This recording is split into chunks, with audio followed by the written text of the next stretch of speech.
अपना first question है, ICC का फुल फॉर्म क्या है?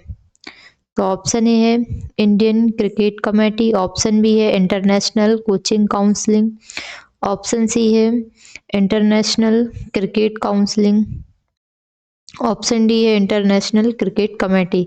तो अपना राइट आंसर होगा option number C, international cricket counselling. ICC विश्व स्तर पर क्रिकेट का संचालन करने वाली सर्वोच्च संस्था है। यह नियम बनाने से लेकर के अगर विश्व कप जैसे टूर्नामेंट आयोजित करती है। कौन? आईसीसी संस्था। सदस्य देशों के बीच होने वाली प्रतियोगिताएं भी यह नियंत्रित करती है। आईसीसी की स्थापना कब हुई थी? तो इसकी स्थापना हुई थी 1919 में। और आईसीसी का मुख्यालय कहाँ है? तो आईसीसी का मुख्यालय है दुबई में। और आईसीसी के मुख्य इवेंट कौन कौन से हैं? तो आईसीसी के मुख्य इवेंट हैं one day world cup, T20 world cup और चैंपियंस ट्रॉफी। आईसीसी के मुख्य इवेंट है। नेक्स्ट क्वेश्चन है, ऑस्ट्रेलियन ओपन 2025 के पुरुष एकल वर्ग के विजेता कौन रहे? तो ऑप्शन ए है नोवाक जोकोविच, ऑप्शन बी है कार्लोस अल्कारेज, ऑप्शन सी है Jannik Sinner, option D Daniil Medvedev. तो अपना राइट आंसर होगा option number C, Jannik Sinner. Australian Open साल का पहला ग्रैंड स्लैम टूर्नामेंट है। पहला ग्रैंड स्लैम टूर्नामेंट कौन सा है? ऑस्ट्रेलियन ओपन 2025 में यानिक सिनर ने बेहतरीन प्रदर्शन करते हुए पुरुष एकल खिताब जीता। पुरुष एकल खिताब किसने जीता था? यानिक सिनर ने। उनकी फिटनेस, बेसलाइन स्ट्रोक्स और निरंतरता में उन्हें जीत दिलाई है। यह किस स्थान पर किया गया? तो ये मेलबर्न ऑस्ट्रेलिया पर किया गया। इसकी सतह कौन सी रही? तो हार्डकोर्ट इसकी सतह है और इसमें 4 ग्रैंड स्लैम में से एक है जी ऑस्ट्रेलियन ओपन। और आप हमें कमेंट करके जरूर बताएं कि 4 ग्रैंड स्लैम कौन कौन से हैं। नेक्स्ट क्वेश्चन है, भारतीय भाषा पुस्तक किस उद्देश्य से शुरू की गई है? ऑप्शन ए है स्वास्थ्य सुधार हेतु, ऑप्शन बी रोजगार उपलब्ध कराने हेतु, ऑप्शन सी है भारतीय भाषाओं की पुस्तकों का डिजिटलीकरण, ऑप्शन डी है ग्रामीण विकास हेतु। तो अपना राइट आंसर होगा ऑप्शन नंबर सी, भारतीय भाषाओं की पुस्तकों का डिजिटलीकरण करना। यह योजना केंद्र सरकार द्वारा भारतीय भाषाओं में उपलब्ध पुस्तकों, साहित्य, शैक्षणिक सामग्री और पाठ्य पुस्तकों को डिजिटल रूप में उपलब्ध कराने के लिए शुरू की गई है। कौन सी योजना? भारतीय भाषा पुस्तक योजना। किस लिए शुरू की गई है? पुस्तकों, साहित्यों, शैक्षणिक सामग्री और पाठ्य पुस्तकों के डिजिटल रूप में। इससे विद्यार्थी और शिक्षक किसी भी भाषा में अध्ययन प्राप्त कर सकते हैं। यह एनईपी नई शिक्षा नीति से जुड़ी पहल है। किससे जुड़ी पहल है? नई शिक्षा नीति से। कब? 2020 में। इसकी मातृभाषा क्या है? तो इसकी मातृभाषा है मातृभाषा में शिक्षा को बढ़ावा देना। सभी भारतीय भाषाओं में ई कंटेंट उपलब्ध कराना इसका उद्देश्य है। नेक्स्ट क्वेश्चन है, फिट इंडियन कार्निवल 2025 का उद्घाटन किसने किया था? तो ऑप्शन ए है Narendra Modi, option B Anurag Thakur, option C है मनसुख मंडाविया और ऑप्शन डी है धर्मेंद्र प्रधान। तो अपना राइट आंसर है option number C, Mansukh Mandaviya, जिन्होंने फिटनेस इंडियन कार्निवल का उद्घाटन किया था। फिट इंडियाज कार्निवल एक राष्ट्रीय स्तर का आयोजन है जिसका उद्देश्य क्या है? तो इसका उद्देश्य है युवाओं और जनता में फिटनेस, खेल और स्वास्थ्य के प्रति जागरूकता बढ़ाना इसका उद्देश्य है। 2025 में इसका उद्घाटन केंद्रीय मंत्री मनसुख मंडाविया द्वारा जवाहरलाल नेहरू स्टेडियम में किया गया। फिट इंडियन कार्निवल का उद्घाटन किसके द्वारा किया गया था 2025 में? केंद्रीय मंत्री मनसुख मंडाविया द्वारा। और किस स्टेडियम में किया गया था? तो जवाहरलाल नेहरू स्टेडियम में किया गया था। इसका आयोजन स्थल क्या है? जवाहरलाल नेहरू स्टेडियम, नई दिल्ली में। और इसका उद्देश्य क्या था? तो इसका उद्देश्य था फिट इंडिया मूवमेंट को बढ़ावा देना। इसमें विभिन्न खेल एवं फिटनेस गतिविधियों का आयोजन किया जाता है। नेक्स्ट क्वेश्चन है, मैग्नीशियम ऑक्साइड का आणविक द्रव्यमान कितना है? ऑप्शन ए है 32 ग्राम मोल, ऑप्शन बी है 24 ग्राम मोल, ऑप्शन सी है 40 ग्राम मोल, ऑप्शन डी है 64 ग्राम मोल। तो अपना राइट आंसर होगा ऑप्शन नंबर सी 40 ग्राम मोल। मैग्नीशियम का परमाणु द्रव्यमान कितना होता है? 24 और ऑक्सीजन का परमाणु द्रव्यमान होता है 16। मैग्नीशियम ऑक्सीजन में एक मैग्नीशियम और एक ऑक्सीजन होता है, इसलिए कुल द्रव्यमान कितना होगा? 24 प्लस 16 बराबर 40 इसका कुल द्रव्यमान हो जाएगा। इसका उपयोग किन किन चीज़ों में किया जाता है? तो दवा में, एंटासिड, रिफ्रैक्टरी मटेरियल में इसका उपयोग किया जाता है। मैग्नीशियम ऑक्सीजन को मैग्नीशिया भी कहा जाता है। नेक्स्ट क्वेश्चन है, निम्नलिखित में से कौन सा पौधा एक लिंगी होता है? ऑप्शन ए है आम, ऑप्शन बी है केला, ऑप्शन सी है पपीता, ऑप्शन डी नींबू। तो अपना राइट आंसर है ऑप्शन नंबर सी पपीता। एनिसेक्सुअल पौधे वे होते हैं जिनमें नर और मादा फूल अलग अलग होते हैं। पपीते के पौधे में सामान्यतः नर और मादा पौधे अलग अलग होते हैं, इसलिए यह एक लिंगी पौधे का प्रमुख उदाहरण है। और क्या? पपीता। कई बार पपीते में उभयलिंगी फूल भी मिल जाते हैं, लेकिन मुख्य रूप से इसे अनसेक्सुअल माना जाता है। अनसेक्सुअल फूल जिसमें मेल या फीमेल दोनों होते हैं, और वे सेक्सुअल फूल जिसमें दोनों प्रजनन अंग एक साथ होते हैं। अनसेक्सुअल पौधे में क्या क्या है? खजूर, भांग और पाइन अनसेक्सुअल पौधे में आते हैं। नेक्स्ट क्वेश्चन है, धातु को उसके अयस्क से निकालने की संपूर्ण प्रक्रिया को क्या कहते हैं? ऑप्शन ए है शुद्धिकरण, ऑप्शन बी घुलनशीलता, ऑप्शन सी है मेटिंग और ऑप्शन डी है दहन। तो अपना राइट आंसर है ऑप्शन नंबर सी स्मेटिंग। स्मेटिंग एक प्रक्रिया है जिसमें धातु के अयस्कों को उच्च ताप पर गर्म किया जाता है ताकि धातु अपने यौगिक से अलग होकर शुद्ध रूप में प्राप्त हो जाए। यह धातु निष्कर्षण की मुख्य अभिक्रिया है जो लौह, तांबा, जस्ता जैसी धातुओं के उत्पादन में प्रयोग की जाती है। इसमें प्रायः कार्बन का प्रयोग रिडक्टेंट के रूप में होता है। ब्लास्ट फर्नेस स्मेल्टिंग का प्रमुख उपकरण है। यदि आप चैनल पर नए हैं तो प्लीज वीडियो को लाइक एंड चैनल को सब्सक्राइब जरूर करें। नेक्स्ट क्वेश्चन है, ब्रह्मा कुमारीज का शांति शिखर किस राज्य में स्थित है? Option A Madhya Pradesh, option B Gujarat, option C Chhattisgarh, option D Maharashtra. तो अपना राइट आंसर है option number C Chhattisgarh. Shanti Shikhar Brahma Kumari आध्यात्मिक संगठन का एक प्रमुख संस्था है। यहाँ पर ध्यान, योग, आध्यात्मिक प्रशिक्षण और मानव कल्याण संबंधी कार्यक्रम आयोजित किए जाते हैं, और यह छत्तीसगढ़ में स्थित होने के कारण यहाँ के पर्यटन और आध्यात्मिक आकर्षण का मुख्य केंद्र है। ब्रह्मा कुमारी की स्थापना कब हुई थी? तो इसकी स्थापना हुई थी 1937 में। और ब्रह्मा कुमारी का मुख्यालय कहाँ है? तो माउंट आबू राजस्थान में ब्रह्मा कुमारी का मुख्यालय है।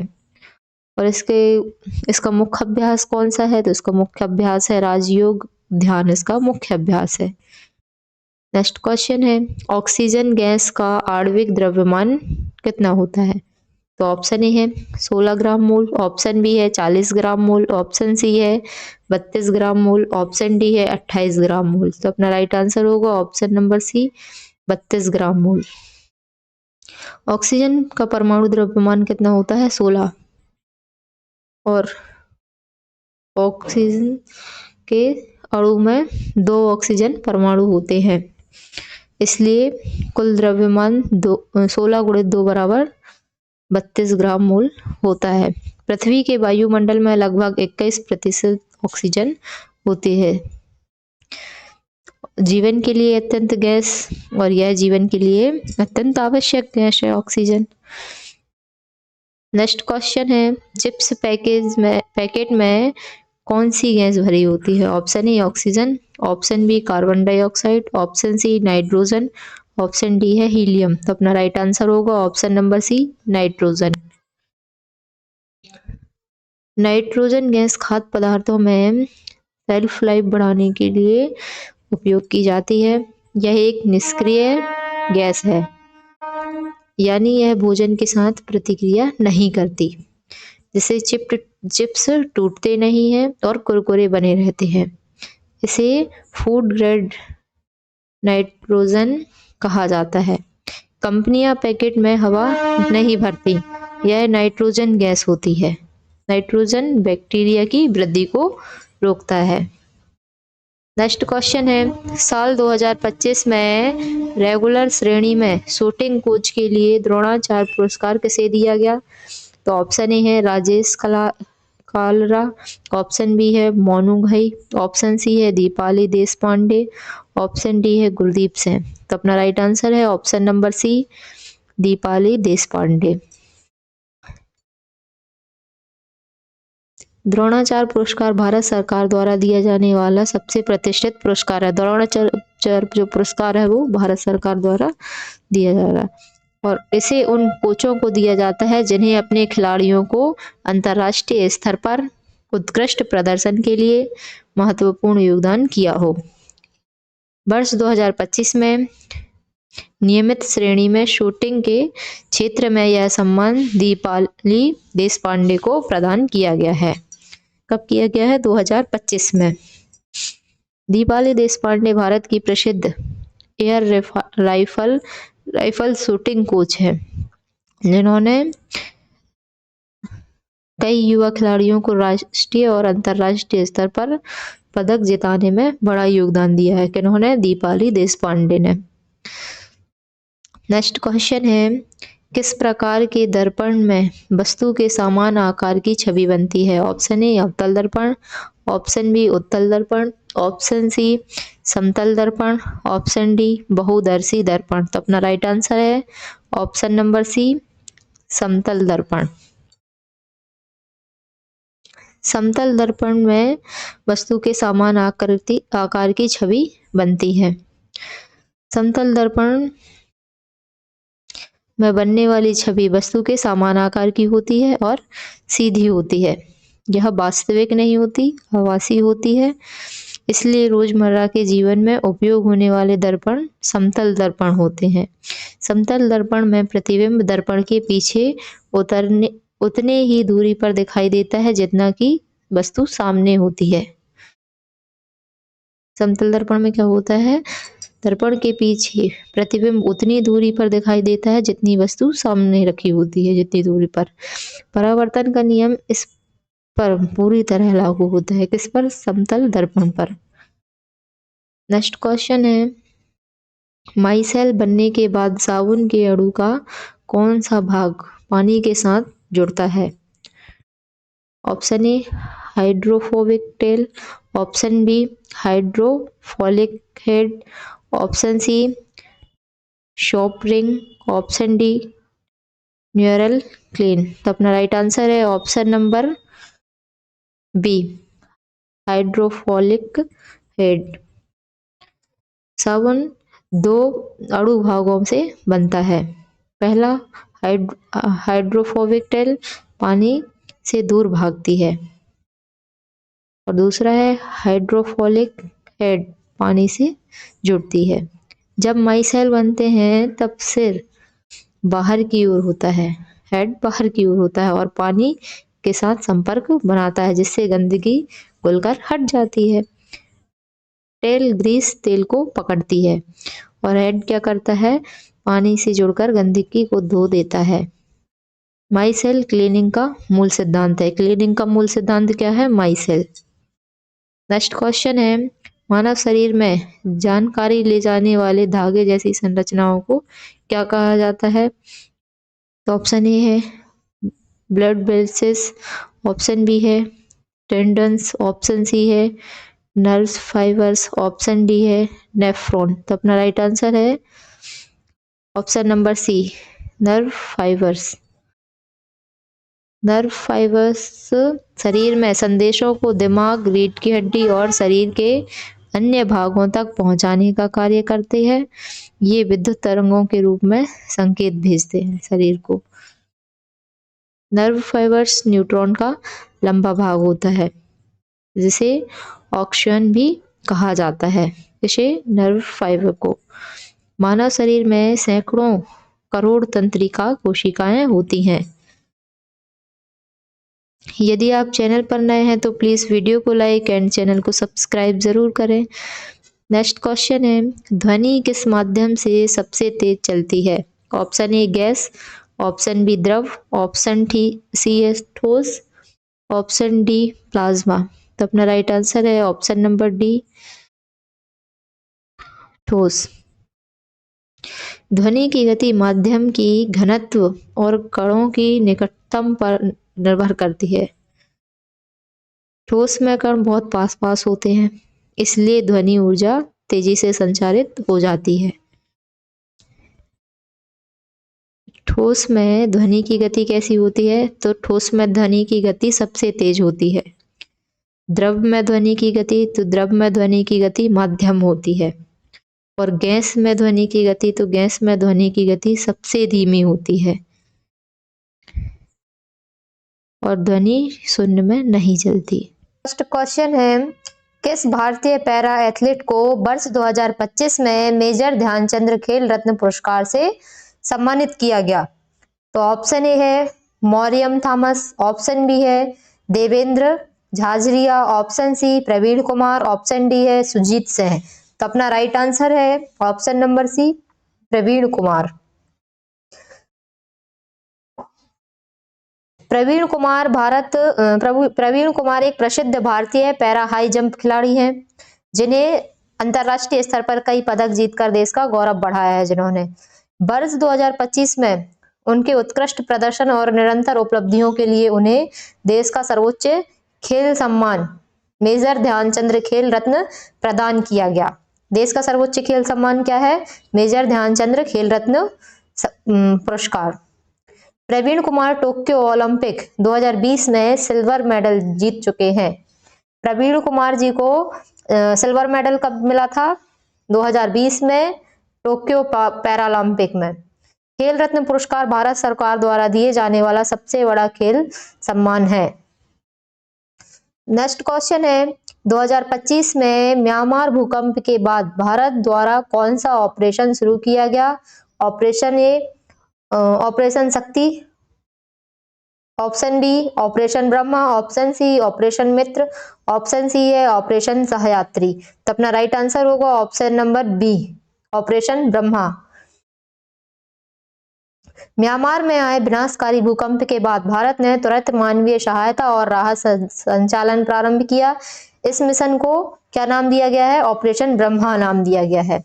और इसके तहत राहत सामग्री, चिकित्सीय समर्थन और रेस्क्यू टीमें भेजी गई हैं। भारत पड़ोसी देशों की आपदा में तेजी से सहायता के लिए प्रसिद्ध है। भारत क्या है? आपदाओं में सहायता के लिए प्रसिद्ध है, पड़ोसी देशों के लिए। इससे पहले नेपाल भूकंप में 2015 में ऑपरेशन मित्र नाम से सहायता भेजी गई थी। नेक्स्ट क्वेश्चन है, 2025 लॉरियस वर्ल्ड स्पोर्ट्स अवार्ड्स में back through of the year पुरस्कार किसने जीता? ऑप्शन ए है एम्मा रादुकानु, ऑप्शन बी है लामिने यामल, ऑप्शन सी है जूड बेलिंगम, ऑप्शन डी है नोवा फेलिक्स। तो अपना राइट आंसर होगा option number B, Lamine Yamal. Lamine Yamal एक युवा और प्रतिभाशाली फुटबॉलर है। लामिने यामल क्या है? एक फुटबॉलर है, जिनके उत्कृष्ट प्रदर्शन के कारण उन्हें 2025 में कौन से अवार्ड से सम्मानित किया गया? Back through of the year award से सम्मानित किया गया। कम उम्र में शानदार उपलब्धि हासिल करने के कारण उन्हें विश्व स्तर पर व्यापक पहचान मिली। किनको? लामिने यामल को। लॉरेस अवार्ड्स को क्या कहा जाता है? स्पोर्ट्स का ऑस्कर कहा जाता है। या फिर ऐसा क्वेश्चन आ सकता है कि स्पोर्ट्स का ऑस्कर किसे कहा जाता है? तो लॉरेस अवार्ड्स को स्पोर्ट्स का ऑस्कर कहा जाता है। यह पुरस्कार उन खिलाड़ियों को दिया जाता है जिनका प्रदर्शन अचानक बड़े स्तर पर उभरता है।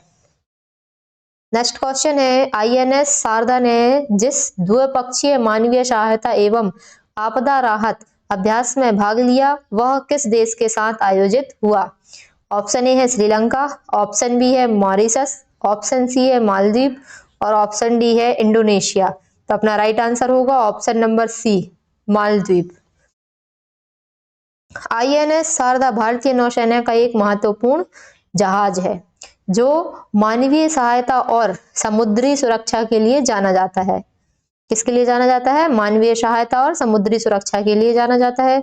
2025 में भारत मालदीव के बीच हुए HADR humanitarian assistance and disaster relief अभ्यास में इसकी भागीदारी भारतीय समुद्री सहायता को कम मजबूत करती है। भारत और मालदीव के बीच सुरक्षा व समुद्री सहयोग लंबे समय से मजबूत है। HADR अभ्यास का उद्देश्य क्या है? तो HADR अभ्यास का उद्देश्य क्या है? आपदा प्रबंधन क्षमता को बढ़ाना इसका उद्देश्य है। यदि आप चैनल पर नए हैं तो प्लीज वीडियो को लाइक एंड चैनल को सब्सक्राइब जरूर करें। नेक्स्ट क्वेश्चन है, महात्मा ज्योतिबा फुले की जयंती किस दिन मनाई जाती है? तो ऑप्शन ए है 10 अप्रैल, ऑप्शन बी है 11 अप्रैल, ऑप्शन सी है 12 अप्रैल, ऑप्शन डी 9 अप्रैल। तो अपना राइट आंसर है ऑप्शन नंबर बी, 11 अप्रैल। 11 अप्रैल को महात्मा गांधी ज्योतिबा फुले की जयंती मनाई जाती है। महात्मा ज्योतिबा फुले एक सामाजिक सुरक्षा सुधारक और शिक्षा के समर्थक थे। उनकी जयंती कब मनाई जाती है हर वर्ष? तो हर वर्ष मनाई जाती है 11 अप्रैल को महात्मा ज्योतिबा फुले की जयंती मनाई जाती है, जिन्होंने महिलाओं की शिक्षा और समाज में छुआछूत के खिलाफ महत्वपूर्ण योगदान दिया है। किन्होंने? महात्मा ज्योतिबा फुले ने। और उनकी पत्नी का नाम क्या था? पत्नी का नाम है सावित्रीबाई फुले, जो भारत की पहली महिला शिक्षिका बनी थी। कौन? सावित्रीबाई फुले। इनकी पत्नी है? महात्मा ज्योतिबा फुले की पत्नी है। नेक्स्ट क्वेश्चन है, ग्लोबल पीस इंडेक्स 2025 में सबसे कम शांतिपूर्ण देश कौन सा था? तो ऑप्शन ए है सूडान, ऑप्शन बी है सीरिया, ऑप्शन सी रूस, ऑप्शन डी सोमालिया। तो अपना राइट आंसर है ऑप्शन नंबर सी, रूस। रूस ग्लोबल पीस इंडेक्स 2025 का सबसे कम शांतिपूर्ण देश रहा। ग्लोबल पीस इंडेक्स देशों की गति, शांति, सुरक्षा और हिंसा के स्तर को मापता है। 2025 रिपोर्ट के अनुसार रूस को सबसे कम शांतिपूर्ण देश के नाम से रैंक किया गया है। GPI report Institute for Economics and Peace द्वारा तैयार की जाती है। GPI रिपोर्ट किसके द्वारा तैयार की जाती है? तो Institute for Economics and Peace के द्वारा GPI रिपोर्ट तैयार की जाती है। नेक्स्ट क्वेश्चन है, अंतरराष्ट्रीय भ्रष्टाचार धारणा सूचकांक 2025 में भारत की रैंक क्या थी? तो ऑप्शन ए है 40वीं, ऑप्शन बी है 35वीं, ऑप्शन सी है 32वीं, ऑप्शन डी है 38वीं। तो अपना राइट आंसर होगा ऑप्शन नंबर डी, 38वीं रैंक है। अंतरराष्ट्रीय भ्रष्टाचार धारणा सूचकांक में भारत की 38वीं रैंक है।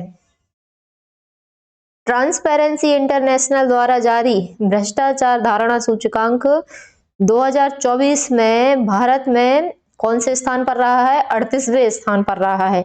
और यह स्कोर किस पर आधारित होता है? तो सरकारी पारदर्शिता और भ्रष्टाचार नियंत्रण संकेतों पर आधारित होता है। नेक्स्ट क्वेश्चन है, इंश्योरेंस एक्सटेंशन स्कीम 2025 कब लॉन्च की गई? तो ऑप्शन ए है जनवरी 2025, ऑप्शन बी अप्रैल 2025, ऑप्शन सी सितंबर 2025 और ऑप्शन डी है दिसंबर 2025। तो अपना राइट आंसर होगा option number D, option number D क्या कह रहा है, दिसंबर 2025। नेक्स्ट क्वेश्चन है, इंश्योरेंस इंटेक्शन स्कीम 2025 का उद्देश्य क्या है? तो इसका उद्देश्य है बीमा कवरेजों को अधिक से अधिक लोगों तक पहुंचाना। किसका उद्देश्य है? इंश्योरेंस इंटेक्शन स्कीम 2025 का। विशेष रूप से असंगठित क्षेत्र, गरीब वर्ग और ग्रामीण आबादी के लिए इस योजना के अंतर्गत जीवन बीमा, स्वास्थ्य बीमा और दुर्घटना बीमा से जुड़े लाभों का विस्तार किया जाता है। यह सरकार द्वारा यह योजना कब लागू की गई थी? दिसंबर 2025 में लागू की गई थी, ताकि वित्तीय सुरक्षा को मजबूत किया जा सके। यह योजना इंश्योरेंस फॉर ऑल विजन का हिस्सा है। डिजिटल प्लेटफॉर्म के माध्यम से बीमा पॉलिसी लेना आसान बनाया जाएगा। इससे क्या होगा? सामाजिक सुरक्षा और वित्तीय समावेशन को बढ़ावा मिलेगा। नेक्स्ट क्वेश्चन है, एल्यूमिनियम सल्फेट और बेरियम क्लोराइड की अभिक्रिया से बनने वाले बेरियम सल्फेट का रंग क्या होता है? तो ऑप्शन ए है नीला, ऑप्शन बी पीला, ऑप्शन सी है सफेद, ऑप्शन डी है हरा। तो अपना राइट आंसर होगा ऑप्शन नंबर सी, सफेद। एल्यूमिनियम सल्फेट और बेरियम सल्फेट की अभिक्रिया से कौन सा रंग बनता है? सफेद रंग बनता है। जब एल्यूमिनियम सल्फेट और बेरियम क्लोराइड आपस में अभिक्रिया करते हैं तो बेरियम सल्फेट बनता है, जो सफेद रंग का होता है। कौन सा सल्फेट बनता है? बेरियम सल्फेट बनता है। और किस रंग का होता है? तो सफेद रंग का होता है। यह अभिक्रिया रसायन विज्ञान में डबल डिस्प्लेसमेंट रिएक्शन का एक प्रमुख उदाहरण है। बेरियम सल्फेट पानी में अघुलनशील होता है। पानी में अघुलनशील कौन सा सल्फेट होता है? Barium sulphate. इस अभिक्रिया का उपयोग सल्फेट आयन की पहचान में किया जाता है। मेडिकल फील्ड में बेरियम सल्फेट का उपयोग एक्सरे की जांच में होता है। मेडिकल जो फील्ड रहती है ना, उसमें बेरियम सल्फेट का उपयोग करते हैं। जो एक्सरे की जांच करते हैं ना, उसमें बेरियम सल्फेट का उपयोग किया जाता है। नेक्स्ट क्वेश्चन है, भारत ने नेट जीरो उत्सर्जन का लक्ष्य किस वर्ष तक प्राप्त करने का लक्ष्य रखा है? ऑप्शन ए है 2047, ऑप्शन बी है 2050, ऑप्शन सी है 2070, ऑप्शन डी है 2080। तो अपना राइट आंसर है ऑप्शन नंबर सी, 2070। किस वर्ष तक प्राप्त करने का लक्ष्य रखा है? तो 2070 तक। नेट जीरो उत्सर्जन का अर्थ क्या है? तो जितनी ग्रीन हाउस गैसें वातावरण में छोड़ी जाएंगी उतनी ही अवशोषित भी कर ली जाएंगी, ये इसका अर्थ होता है नेट जीरो उत्सर्जन का। भारत ने यह लक्ष्य COP26 ग्लासगो 2021 में घोषित किया था। कब घोषित किया था? 2021 में यह लक्ष्य घोषित किया था कि वह 2070 तक नेट जीरो हासिल करेगा। यह भारत की जलवायु परिवर्तन से लड़ने की दीर्घकालिक रणनीति का हिस्सा है। भारत दुनिया का तीसरा सबसे बड़ा कार्बन उत्सर्जक देश है। दुनिया का तीसरा सबसे बड़ा कार्बन उत्सर्जक देश कौन सा है? तो आंसर होगा भारत। सौर ऊर्जा, पवन ऊर्जा और ग्रीन हाइड्रोजन मिशन इस लक्ष्य को पाने में सहायता करते हैं। भारत ने 2030 तक उत्सर्जन तीव्रता को 45% तक घटाने का लक्ष्य रखा है। नेक्स्ट क्वेश्चन है, आयुर्वेद दिवस 2025 की थीम क्या थी? तो क्या थीम थी? ऑप्शन ए है Ayurveda for all, option B है Ayurveda for better life, option C है Ayurveda for people and plant, option D है आयुर्वेद फॉर हेल्थ। तो अपना राइट आंसर होगा option number C, Ayurveda for people and plant. Ayurveda दिवस का उद्देश्य क्या है? तो आयुर्वेद दिवस का उद्देश्य है प्राचीन भारतीय चिकित्सा पद्धति आयुर्वेद के महत्व को जन जन तक पहुंचाना, आयुर्वेद दिवस का उद्देश्य है। और इसमें 2025 की थीम क्या थी? तो इसमें 2025 की थीम थी Ayurveda for people and plant. जो मानव स्वास्थ्य के साथ साथ पर्यावरण संरक्षण पर भी बल देती है। आयुर्वेद दिवस धन्वंतरि जयंती के आसपास मनाया जाता है और आयुष मंत्रालय इस दिवस का आयोजन करता है। आयुर्वेद दिवस का आयोजन कौन करता है? आयुष मंत्रालय। WHO ने भारत में global centre for traditional medicine स्थापित किया है। किसने? भारत ने। किसने? WHO ने। नेक्स्ट क्वेश्चन है, विद्युत धारा द्वारा उत्पन्न ऊष्मा का सूत्र क्या है? तो अपना राइट आंसर होगा ऑप्शन नंबर सी, H बराबर I² R/T इसका राइट आंसर है। जब किसी चालक में विद्युत धारा प्रवाहित होती है तो उसमें ऊष्मा उत्पन्न होती है।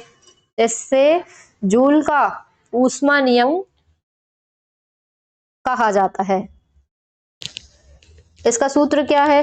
तो इसका सूत्र है H बराबर I² R/T इसका सूत्र है।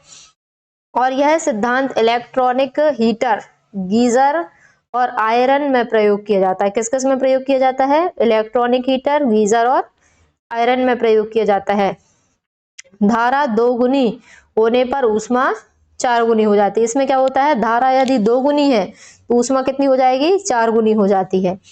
और इस नियम की खोज किसने की थी? तो इस नियम की खोज की थी जेम्स प्रेस्कॉट जूल ने। नेक्स्ट क्वेश्चन है, PM-BJP योजना के अंतर्गत भारत में कितने जन औषधि केंद्र खोले गए हैं? तो ऑप्शन ए है 14,000, ऑप्शन बी है 15,057, ऑप्शन सी है 16,000, ऑप्शन डी है 17,000। तो अपना राइट आंसर है ऑप्शन नंबर बी, 15,057। कितने जन औषधि केंद्र खोले गए हैं PM-BJP योजना के अंतर्गत? तो कितने किए गए हैं? 15,057 औषधि केंद्र खोले गए हैं। प्रधानमंत्री भारतीय जन औषधि परियोजना का उद्देश्य, इसका उद्देश्य क्या है? तो उद्देश्य है आम नागरिकों को सस्ती और गुणवत्तापूर्ण जेनेरिक दवाइयां उपलब्ध कराना। किसका उद्देश्य है? प्रधानमंत्री भारतीय जन औषधि परियोजना का। इसने अब तक भारत में 15,057 जन औषधि केंद्र स्थापित किए हैं। जन औषधि दवाइयां 50% से 90% तक सस्ती होती है। कितनी सस्ती होती है जन औषधि दवाइयां? 50% से 90% तक सस्ती होती हैं। और यह योजना किसके द्वारा चलाई गई है? तो यह योजना रसायन एवं उर्वरक मंत्रालय द्वारा चलाई गई है। और यह हर साल औषधि दिवस कब मनाया जाता है? तो हर साल औषधि दिवस मनाया जाता है 7 मार्च को। नेक्स्ट क्वेश्चन है, गुरुत्व त्वरण का सूत्र क्या है? तो अपना राइट आंसर होगा ऑप्शन नंबर ए, G बराबर Gm/r²। इसका सूत्र है किसका? गुरुत्वीय त्वरण का। G यहाँ पे क्या है? ग्रेविटी। गुरुत्व त्वरण क्या होता है? तो गुरुत्व त्वरण वह त्वरण है जिससे पृथ्वी किसी वस्तु को अपनी ओर आकर्षित करती है, वो उसे गुरुत्व त्वरण कहते हैं। न्यूटन के गुरुत्वाकर्षण नियम के अनुसार, न्यूटन का गुरुत्वाकर्षण के नियम है ना, उसके नियम के अनुसार इसका सूत्र क्या है? तो इसका सूत्र है G बराबर Gm/r²। यहाँ पर G क्या है? ग्रेविटी है। पृथ्वी पर G बराबर कितना है? 9.8 मीटर प्रति सेकेंड स्क्वायर। इसमें ऊंचाई और गहराई बढ़ने पर ग्रेविटी का मान घटता है। चंद्रमा पर ग्रेविटी पृथ्वी से 6 गुना कम होती है। चंद्रमा पर क्या होती है? ग्रेविटी पृथ्वी से 6 गुनी कम होती है, मतलब पृथ्वी पर 6 गुनी ग्रेविटी अधिक होती है चंद्रमा से। यदि आप चैनल पर नए हैं तो प्लीज वीडियो को लाइक एंड चैनल को सब्सक्राइब जरूर करें। नेक्स्ट क्वेश्चन है, एंजाइम मुख्य रूप से किस कोशिकांग में पाए जाते हैं? ऑप्शन ए है राइबोसोम, ऑप्शन बी है लाइसोसोम, ऑप्शन सी है माइटोकॉन्ड्रिया, ऑप्शन डी है गोल्गी बॉडी। तो अपना राइट आंसर होगा option number B, lysosome. Lysosome enzyme में मुख्य रूप से कोशिकांग पाए जाते हैं। लाइसोसोम में पाचक एंजाइम होते हैं जो कोशिका के अपशिष्ट पदार्थ और क्षतिग्रस्त भागों को नष्ट करते हैं। इसी कारण इन्हें कोशिका का सफाई कर्मी या फिर सुसाइड बैग कहा जाता है। किसको? लाइसोसोम को। लाइसोसोम की खोज किसने की थी? तो क्रिश्चियन डी ड्यूव ने लाइसोसोम की खोज की थी और इसमें 40 से अधिक प्रकार के एंजाइम पाए जाते हैं। किसमें? लाइसोसोम में। यह कोशिका के आंतरिक संतुलन को बनाए रखने में सहायक होती है। तो दोस्तों आज के लिए इतना ही। आशा करती हूँ कि आपको यह वीडियो पसंद आई होगी। जुड़े रहिए ऐसे ही और यूजफुल वीडियोस के लिए। जीके एंड अपडेट बाय खुशी के साथ। धन्यवाद। जय श्री कृष्ण।